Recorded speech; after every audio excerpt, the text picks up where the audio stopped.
Hey, welcome everyone to our fifth live stream of the series You Ask, We Answer. Today we have an extremely awesome guest. His name is Calvin Young. He was 2015's Forbes 30 Under 30 for consumer tech, I believe. That should be right. Consumer tech. Yes, so Calvin, to start off with, can you perhaps give us a brief introduction about yourself? You know, where and what you've studied, briefly what you've done and achieved, and where you're at now. Sure. So, my name is Calvin. I'm from the U.S.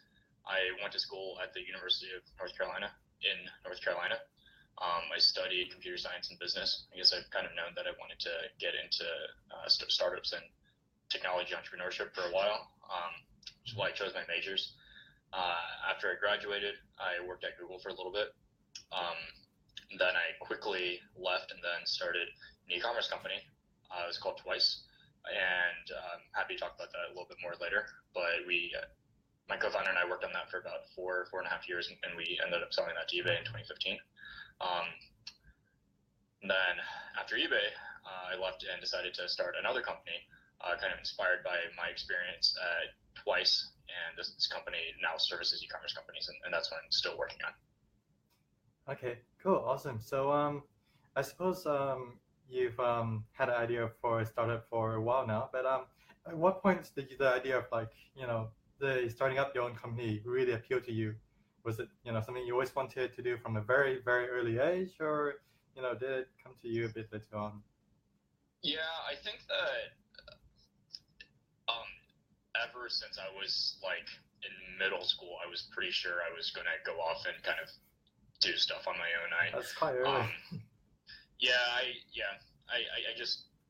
It just honestly seemed a lot more fun.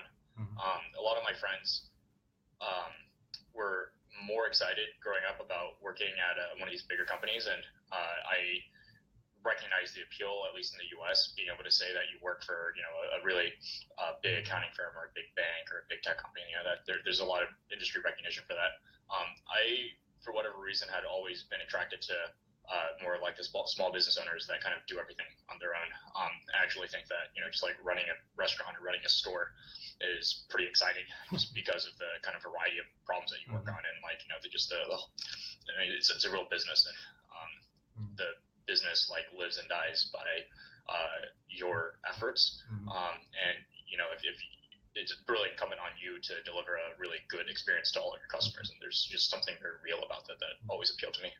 Fair enough. And I suppose there's always something nice about having something that's like really yours, right? Like it's your creation rather than someone else's. Yeah, exactly. I guess exactly. So one of the other things that I really like about startups is that, especially if you're a younger company, you can really see the result of the effort that you put in. It's one of those things where if you are motivated, then you really can put in a lot more work and get a lot, put a lot more in on one end and get a lot more out on the other end. And that's not necessarily true for a lot of bigger companies. Mm-hmm. Yeah. And I suppose it's also easier to get motivated as well when you see that's something that you're working on for yourself. Yeah, exactly. Yeah. So both Twice and your most recent company, Galleon, they're both startups. Can you briefly describe what both of them are for those that may not be familiar with them? Yeah, so Twice was an intermediated marketplace. So the general idea is that it's kind of like eBay, but it's kind of like a hybrid between eBay and Amazon. The way it worked was men and women who were trying to clean out their closets, they could mail us a box of their clothes. We would pay for those clothes outright, then we would photograph the clothes, list them on our website, and then resell them to other people who wanted to buy those clothes.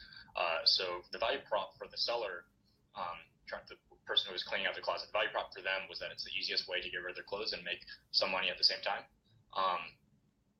And for the buyers, the value prop is they get this like-new shopping experience with great customer service, very flexible return policy, and clothes that are 80 to 90% off retail every day. So it's basically like shopping at Nordstrom, where everything is about 80 to 90% off. Okay. Always. So customers like it. Cool. Yeah. So we started off with women's clothing. then we branched off into men's and children's clothing. Then we also branched off into or expanded into shoes, handbags, accessories, and we're planning on expanding beyond apparel. And it was at that point that we had been talking to eBay and decided to just go ahead and sell the company to eBay. After the acquisition, one of our COO from the company and I ended up spending some time talking about some of the basically started talking about our experience. I was the CTO, which meant that I managed the engineering team. He was the COO. He managed the logistics and ops part of the organization. One of the problems that we consistently had was around shipping. Shipping turns out to be a really expensive component for every retailer. Usually it ends up being the second largest expense next to your cost of goods. So it's really important to keep an eye on it. But for most companies, it's actually really hard to do any sort of quantitative analysis on it because all of the shipment level data that you need in order to perform one of these analyses ends up being really messy. You have to clean it.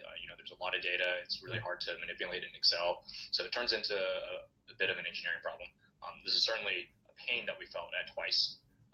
So my co-founder and I saw that there wasn't really a great solution in the market for handling this, so we decided to go off and build it ourselves. Cool. Yeah. So that's my current name. It's called Galleon. Awesome. So I suppose, can you briefly describe, so to get into specifics, I think we'd all like to know the journeys you embarked on for both of your companies from the very beginning to the very end. Obviously, you already just told us a little bit about how Galleon came about as well. But sure. How did you decide to go for Twice? How did that concept come about? And then what's the progress through everything, including, getting the manpower you need and everything from then? Sure. So the origin story for Twice is a little bit unorthodox, I would say. So when my first co-founder and I decided to start working together, we were still at Google. We actually worked on the same floor. We started talking about a bunch of startups. He had an idea for a micropayments company. And that was technically the first company that we started. Okay. Micropayments, for those who aren't familiar with it, is the idea of building a payment system that would let you pay 5 cents to 20 cents to read a single article on a website rather than having to pay for a monthly subscription. So we basically tried to sell to newspapers, video websites, or even like SoundCloud, anybody that has like a monthly subscription option. And what we were trying to do was create a middle option. So you have free on one end, you have a monthly subscription on another end, and you have sort of like pay-per-view right in the middle. Now, it's hard to implement pay-per-view for the New York Times or the Wall Street Journal individually because the amount that people are going to be paying is so minimal that it's hard to, there's a lot of friction in terms of getting onboarded. So what we wanted to do was build this sort of like universal layer, universal wallet, where you could charge this sort of universal micropayments account from any of these websites. We worked on that for a while. We raised a seed round for that company. We hired a couple of folks to help us build out the sales team. And unfortunately, we came to the conclusion pretty quickly that we were probably not the right team to sell this thing. It was very much a sales-driven problem. It was really hard getting a bunch of publishers. It was really hard getting the necessary publishers signed on, and we realized that the sales cycles were just going to be untenable for us. So we shut that business down, and my co-founder and I still had the money that we raised from our seed round, and we offered to give it back to our investors. Our investors said, well, you could just try starting another company. We're like, cool. Wow. So they must have a lot of confidence in you then. Yeah, I think that answer was a little surprising to us at the time, but it's not necessarily an uncommon answer because typically when an investor is investing that early on, they really are investing in the team more than anything else. And certainly more sophisticated investors are more focused on the team than the exact business idea. So my co-founder and we still had some of our cash. We still had, basically all of our cash from the seed round, and we came up with a list of about 100 different ideas that we might be able to pursue. Did some research on maybe a few dozen of them, and then ran experiments on maybe like 7 to 8 of them. Twice was one of the experiments that we ran, and the experiment seemed pretty promising, so we decided to just move forward with Twice. We told our older investors, and then some of them said, "Hey, this is really cool. I actually like this business a lot more than the last business." So good luck. So it was very much. Twice was more of like a top down, I guess an opportunistic business idea. It's not necessarily the way that I would recommend most people coming up with businesses, and I'm not sure that it's the best way to come up with business ideas, but for us, it happened to work that one time. Okay. Yeah, I mean, like, sorry for interrupting, but I always like, I have a specific interest in Twice more so because like the current trends in a lot of like the startups nowadays is to be more of a facilitator rather than, you know, where with Twice you actually had to actually get all of the stock and everything, and then you have like this brick and mortar sort of like storage warehouse sort of place, That's right. and work out of it, and that would also imply quite a lot more costs compared to, let's say, for example, if you're doing more of a, you know, if you produce a platform for trade, right? I mean, Right. was that something that was that something that sort of worried you as well when you decided to go for Twice, or were you very confident that it would work out, like despite the? It definitely worried us a lot.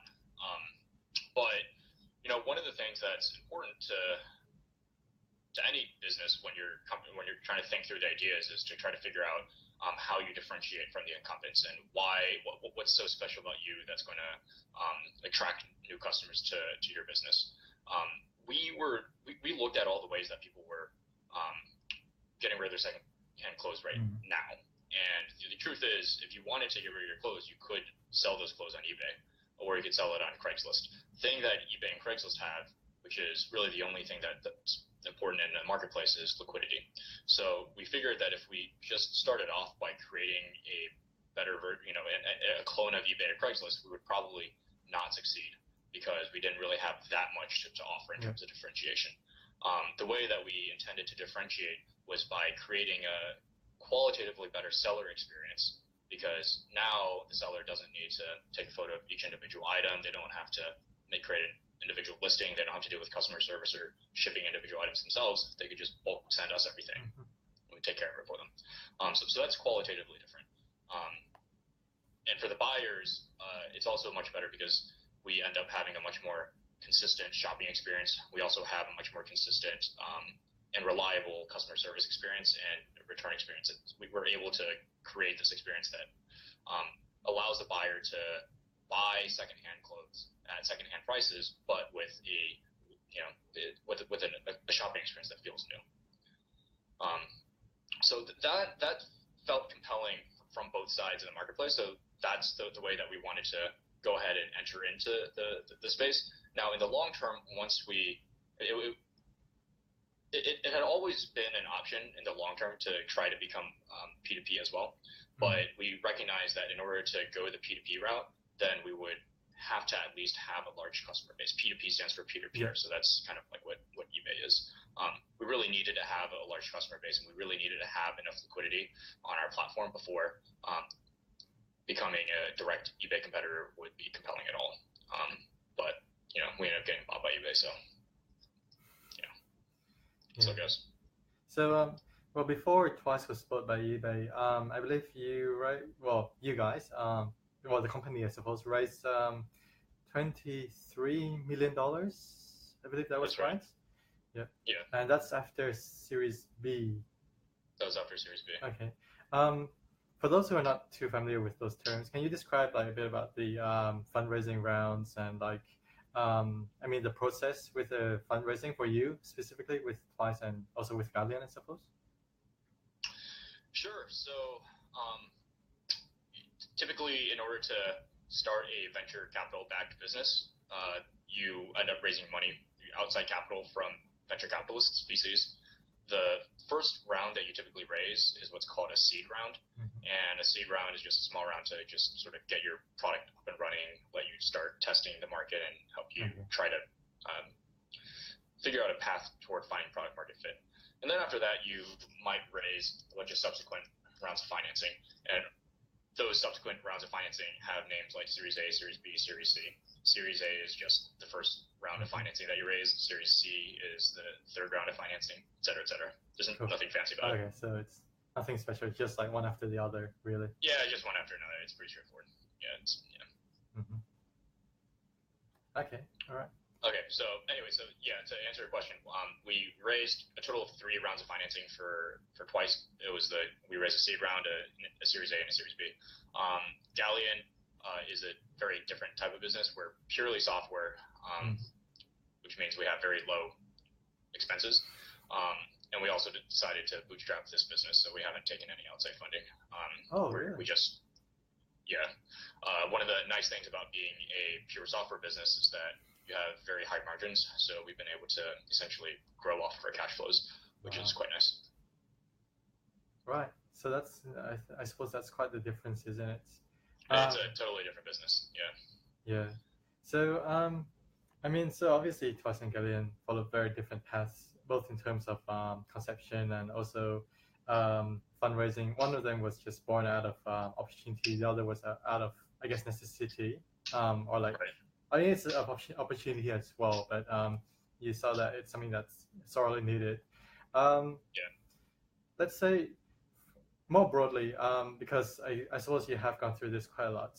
Let's say if I have an idea, because I'm a biologist, I'm a molecular biologist, and let's say I have an idea, but the problem is for those like us who are not too familiar with the idea of like fundraising and all that, or like even starting up, it can seem very daunting, and it can seem like we have no idea at all where to start.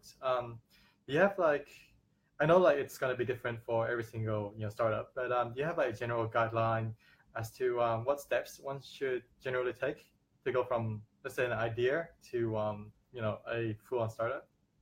Sure. So before I get into that, one thing that I will say is that it might seem daunting because it seems like there's a lot to know for starting a company. The truth is,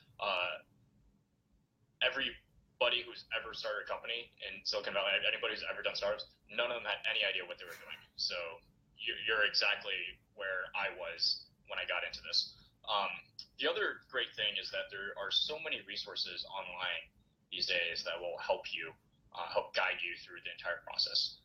So Paul Graham is the founder of a really famous incubator, startup accelerator called Y Combinator, and he has a series of essays that are really, really valuable. That basically kind of talk you through the mentality or talk you through a number of the problems that you might want to think through when you start a company. Mark Andreessen also has a really, pretty well-known set of blog posts about questions that you should ask yourselves as well.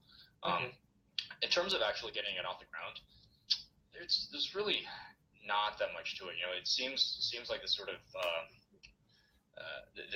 cryptic process, but between setting up a website on Squarespace or Wix or Weebly, that's pretty easy to do now. You can get a website up and running in a few hours, and it might cost you $10 a month to host.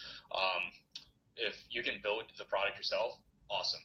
Spend all your time building the product, and then once you have a product online, then it's just good old marketing and sales. Call up a bunch of people who might use your product, try to get the thing in front of them, see what they think. If they give you some helpful feedback, go back, add those features to your product, call up another few dozen people, see what they think, and just try to get it out there. If you can get enough people using your product, and if you can prove enough traction, then there are a lot of resources online for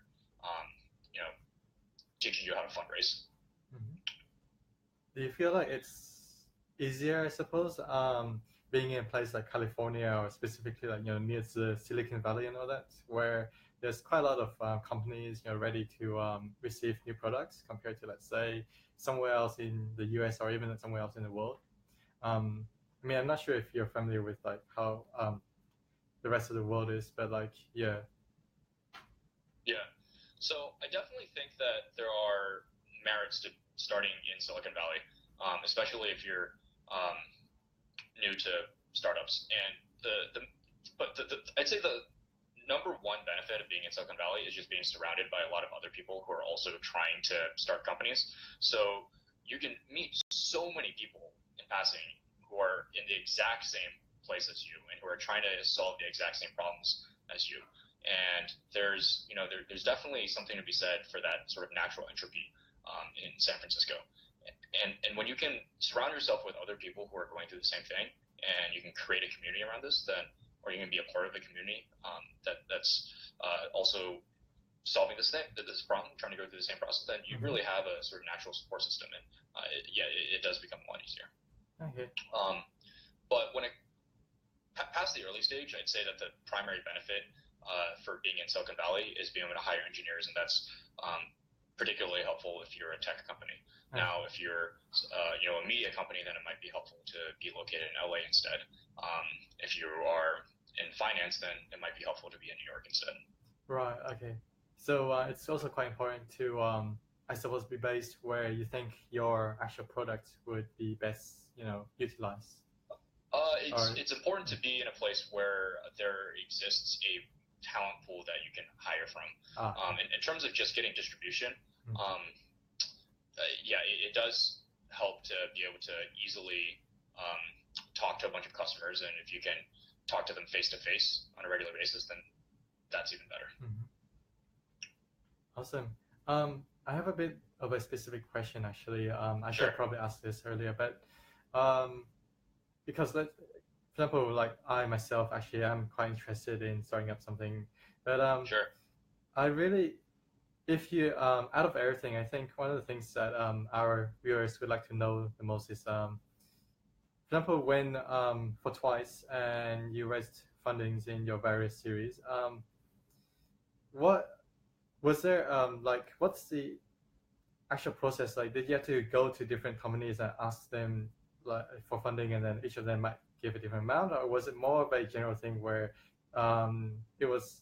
I don't actually quite know how it works per se.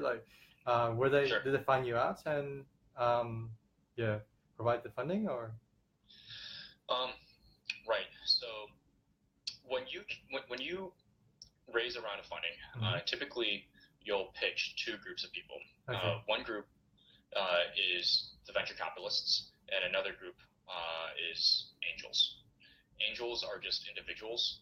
They're also called angel investors. There's individuals who will write small checks, maybe 10 to 100, a couple $100,000, and invest in your company. And they typically invest on behalf of themselves individually. Okay. Venture capitalists are professional investors who raise outside capital and are paid to basically find good companies and deploy that capital. When you raise a small round, then it's pretty common to raise from a variety of angels and maybe have a lead. You might have a lead, which is a VC fund. For later stages, you will typically exclusively raise from VC funds. Okay. So for a series, when you raise a Series A or a Series B, then typically what you will do is reach out to a whole host of venture capitalist firms. You'll try to get meetings with a couple of the partners, and they'll kind of usher you through a few different stages of meetings, where your first meeting might be with an associate, your second meeting might be with two partners, and if you get vetted and they think that your company is interesting, then they might invite you in for another meeting, which is the general partner meeting, where you pitch the entire partnership. It might be you in front, and this is the most formal presentation. This is actual presentation, so this is the most formal meeting, and there might be 30 other people in the room, and they'll ask you, they'll try to intimidate you, and try to ask you a lot of really hard questions about your business, and it's just up to you to respond and explain to them why they should invest in you. Right. And then typically after that, within a few days, then you might receive a term sheet. Oh, right. So it's quite a relatively quick process. Yeah. Do you have to go through all that when you raised your funds? Well, for Twice? Yes. Right. Yeah. We had to go through all of that. I think, who was it? Anderson? Was that right?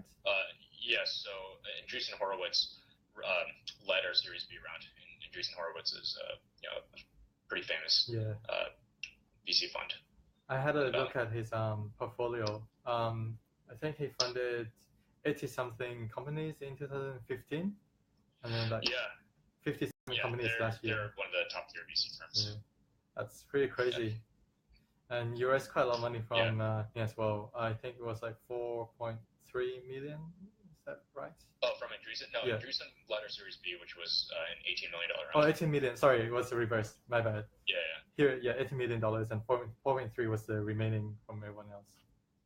Okay, that's right. That was from our previous rounds. Yeah, that's amazing. But I suppose this is more of a personal question again. For a lot of us, like let's say, for example, with me as well, I work in the science industry, and we might not have as much funding or as much to try something different. Are there companies or angels, or either angels or VCs, that would be willing to fund a startup from an idea? Like, do you absolutely necessarily need a product or a prototype of a product even, or could it be more of an idea, a concept that you can pitch to them?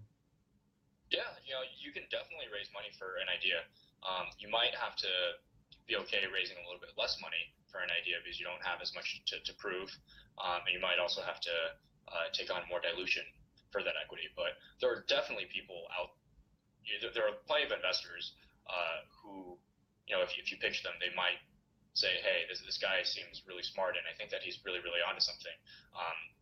He makes a compelling point, which is that a lot of what he's saying works in theory, but he can't test it because it's expensive to test. I believe him enough that I will give him some money, and I'll try to get some of my friends to also give him some money so that he can go and test this. And, if you're going to be taking that route, then investors will know the risks that they're taking, and you should be very honest with the risks, but that's totally an option. Mm-hmm.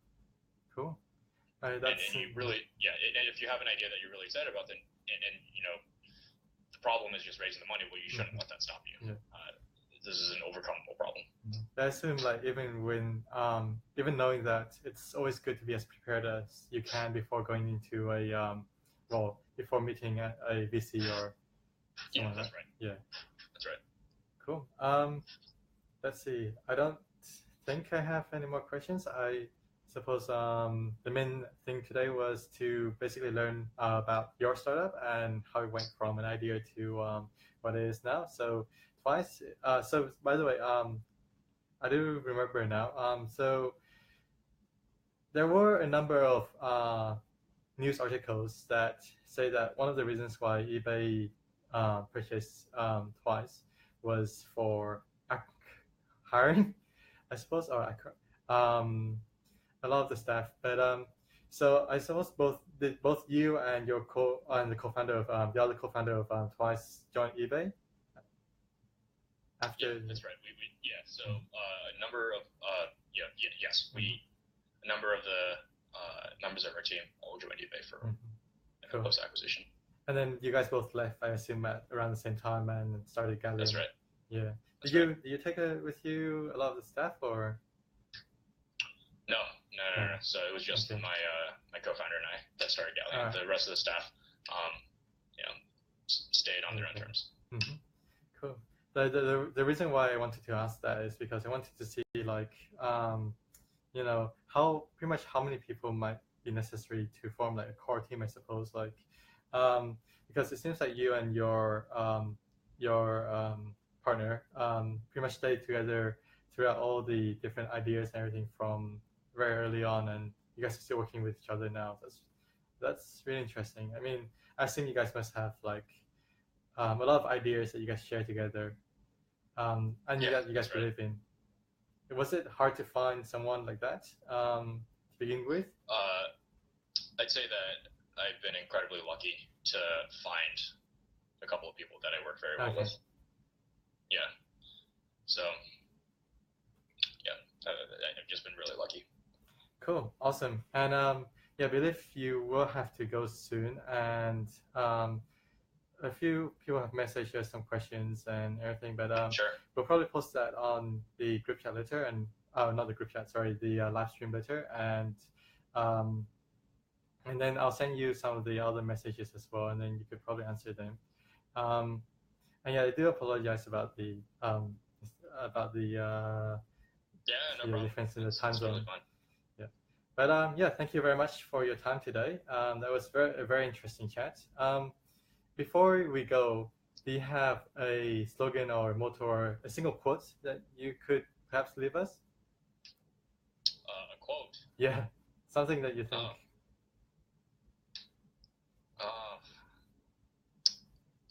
And what is it supposed to be about? Is it just either generally, how to succeed in life, or maybe something about like startups or whatever, something or motto, something that you think you would want to live with the idea in mind? I don't know. One thing that I think about a lot is that you really have only one shot at life, so make it count. Sure, that's perfect. Get busy living or get busy dying. Just make every day count. Yeah, that's perfect. I think that's something that's quite valuable. All right. Yeah. Thank you very much for your time, and I suppose I'll hope I see you around. Yeah, of course, and I'll have a look at some of the questions and try to respond later. Cool. All right. Great. All right. Cheers. Great. Take care. See you.